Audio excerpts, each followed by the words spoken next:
Okay, so you ready to go on a little adventure with me today? Always up for an adventure. All right, excellent. The Church of Tinkerbell podcast. Faith, imagination, the power of belief. Love and acceptance to make the world a better place. What would happen if we all just tried to see the world through the eyes of a child again, even for a moment? It's a beautiful thought, isn't it? It is.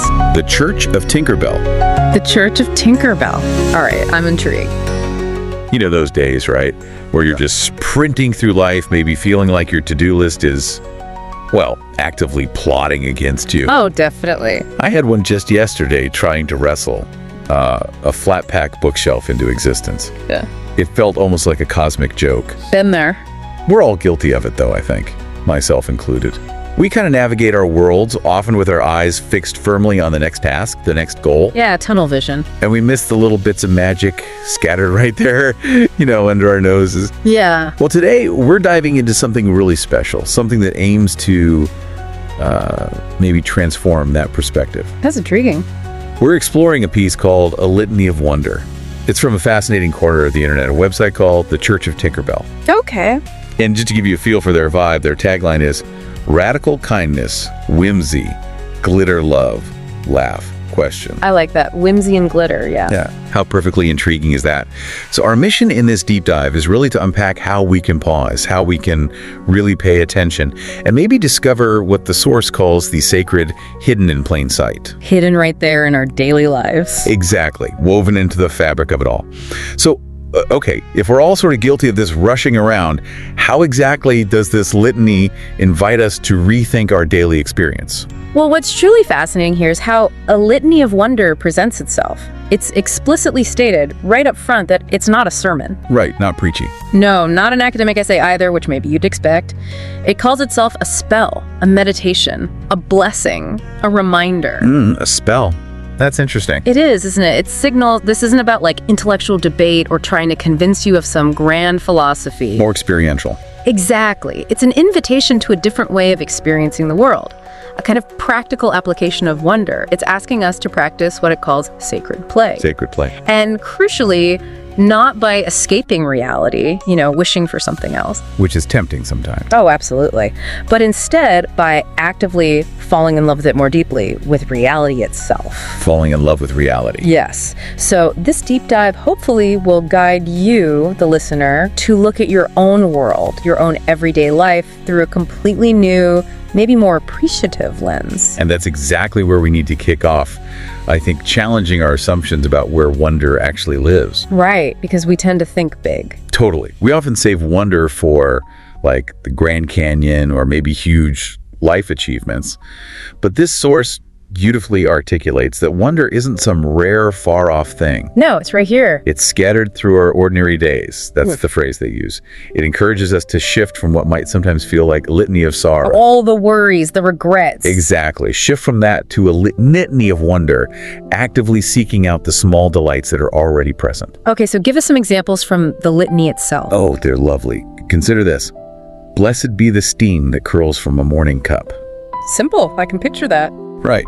Or, blessed be the warmth of laundry just out of the dryer. Ah, yes. That's a good one. These are such tiny, fleeting things, aren't they? But consciously observing them, really seeing that steam, really feeling that warmth, it can transform a mundane routine into something more like a mindful ritual. Exactly. It's like a micro-meditation almost. Even things like the hush of fresh snow before the world has touched it. That's silence. Or the moments when a song you love finds you unexpectedly, on the radio or in a shop. Oh, that's always a great moment.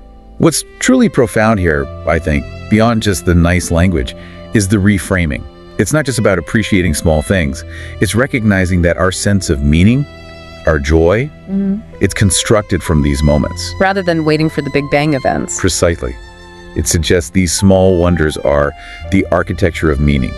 That fundamentally shifts how we think about happiness itself, doesn't it? It really does.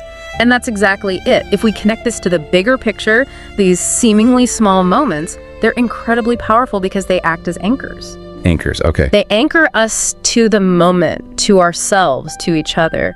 This practice of intentionally noticing these well, these breadcrumbs of magic, as I sometimes think of them. I like that. Breadcrumbs of magic. It's deeply connected to well-established psychological concepts like intentional living and mindfulness. Right. Those buzzwords we hear a lot. But this makes them practical. It's about consciously choosing to engage with the present, rather than just letting life sweep us along unobserved. Yeah. This isn't just poetic fluff. It aligns beautifully with things like positive psychology's focus on savoring. Savory. Yeah, where consciously attending to positive experiences actually amplifies their impact and makes them last longer in our minds. Okay, that makes sense. So it makes these sometimes abstract ideas incredibly concrete and, relatable to your daily experience. It shows you how simple acts of attention can profoundly shift your perspective, building that architecture of meaning right in your own life. It really hammers home that wonder isn't something we just passively wait for, is it? Not at all. The litany describes it as something we must allow. That's an active stance. It visits in silence. It hides in repetition. So it's not about chasing it down. No, more like opening ourselves up to it. Yeah. And the more we open up, the more it seems to, appear. That's a fantastic thought. The more we notice, the more there is to notice. Ah, I love that. Wonder multiplies under the microscope of attention. A microscope of attention, that's a great image. What strikes me about the examples they give is how they make this actively seeking wonder feel less like a chore, and more like a treasure hunt. Yeah, less pressure. Right. Like praise for the ache in your cheeks from laughing too hard. Oh, yes. That specific feeling. Such a specific, joyful sensation. It's like a physical marker of pure delight. Or praise for the first bite of something sweet. Simple pleasure. And how about for dandelion wishes? For squirrels with too much to say? The squirrels definitely have a lot to say in my garden. These aren't grand philosophical points. They're immediate sensory experiences. But I do wonder, for someone who feels constantly overwhelmed, maybe just stretched thin, how do they even begin to cultivate this microscope of attention the litany talks about? That's a really crucial question, yeah. Are there practical first steps buried in here? I think there are, because it can feel daunting when life is just pulling you in a million directions. The litany offers a really powerful clue, though. It says, our bodies are wonder makers, our senses are portals.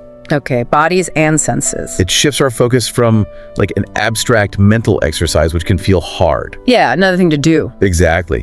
To something profoundly physical. So your first step isn't necessarily about clearing your mind entirely like in deep meditation, but simply tuning into one of your senses. Just one. Like an open door. Precisely. Think about it as an open door to presence, one that's always available no matter what else is going on. Okay. And the text gives us such vivid sensory examples, doesn't it?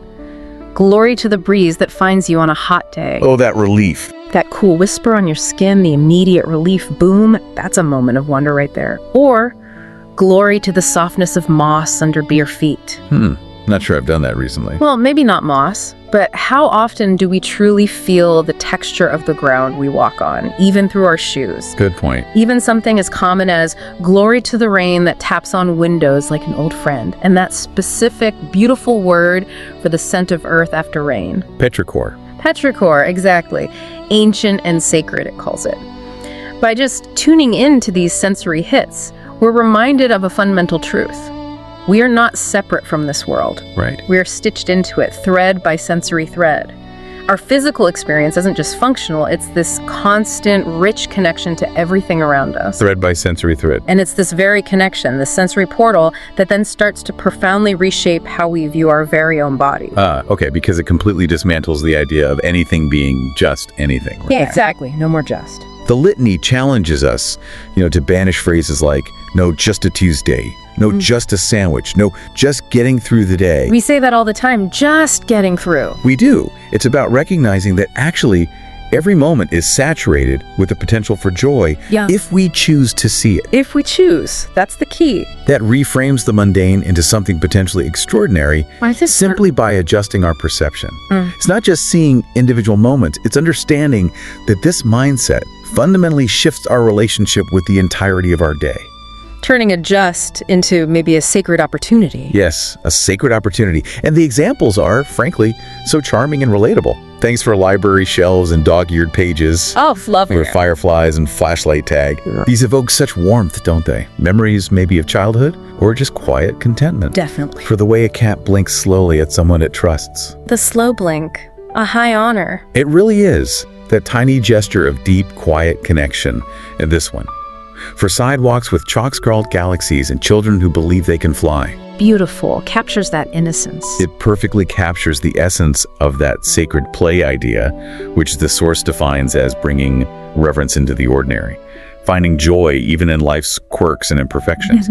But I can imagine some listeners thinking, okay, that's lovely, but my Tuesday really does feel like just a Tuesday. How do I genuinely shift that ingrained perspective? Yeah. It's hard. It is hard. That's a very real challenge because we're often conditioned, aren't we, to prioritize productivity, efficiency, getting things done over actual presence. Decking boxes. Right.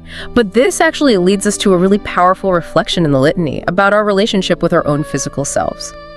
Our bodies. Okay. Which is often, let's be honest, a source of judgment or frustration rather than wonder. Sadly. We tend to treat our bodies like machines, something to optimize, fix, maybe complain about, or just use to get from A to B. The transport vehicle. Exactly. But the litany offers this radical alternative. It describes our bodies as libraries of sensation, altars of experience, maps of survival and resilience. Wow. Libraries, altars, maps. That's quite a reframe. Isn't it? It encourages a profound, radical gratitude for the body. And notice, not for how it looks necessarily. This is where we usually go. Right. But for its very function, its existence, for the stories it tells through sensation and experience. Okay, tell me more about that. Examples. Consider these lines. Hallelujah for freckles and birthmarks, cartographies of the body. Cartographies. Maps again. Yeah. These natural marks become unique maps of our journey, not imperfections to be concealed. And this one's powerful. Hallelujah for scars that prove you healed. That lands differently. What a reinterpretation, right? Something often seen as a flaw, a reminder of pain, is reframed as a testament to resilience, proof of survival. Proof you made it through. Exactly. And hallelujah for goosebumps, for tears that water the soul, for the way laughter erupts without permission. Involuntary responses. Honest expressions of our inner life, our connection to our emotions, to the world. It's a complete paradigm shift, potentially.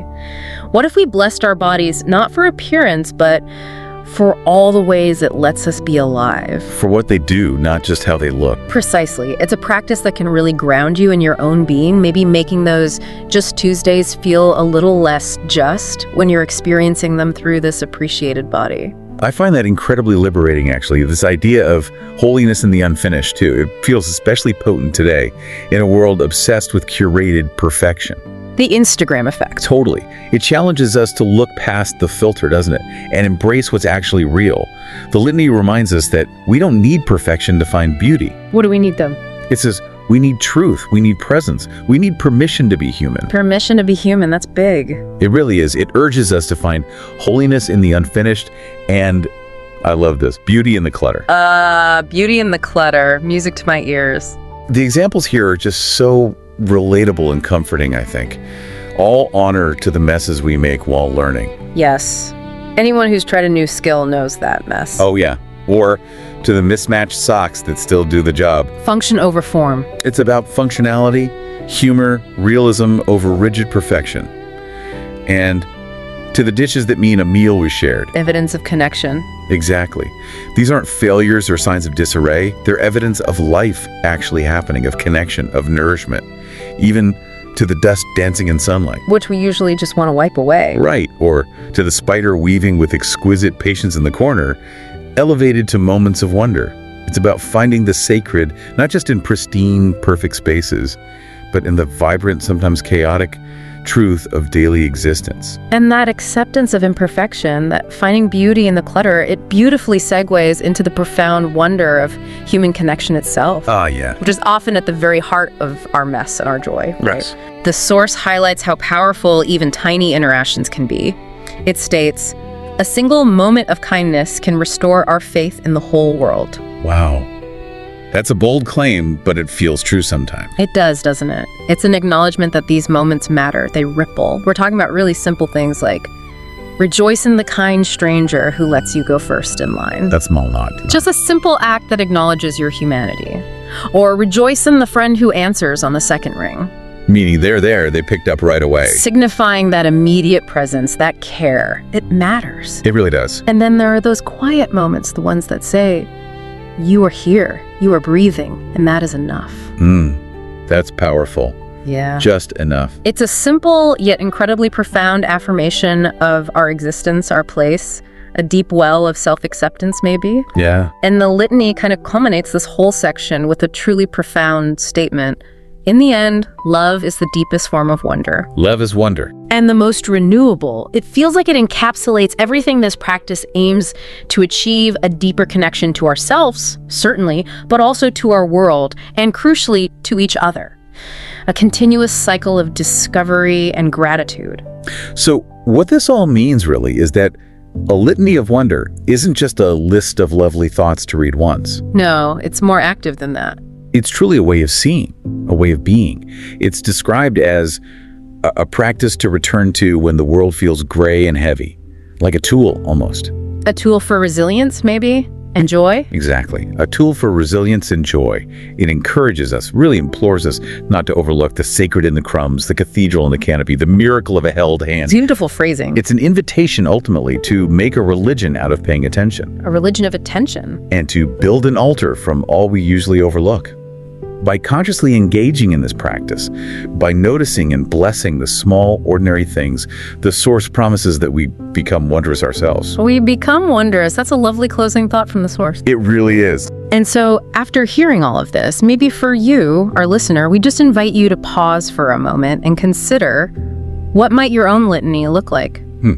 Your personal litany. Yeah. What small, beautiful things have whispered to you lately? What tiny mercies or delights maybe deserve to be named? To be blessed in your own mind, to be held up just for a second as a moment of wonder. Doesn't have to be poetry. Not at all. You don't have to write them in verse or even speak them aloud if you don't want to. The invitation is simpler. You only have to notice, to pause, to bless, to begin. Thanks for going on this little adventure with me today. Anytime. And listener, keep sprinkling that fairy dust, all right? We'll see you next time.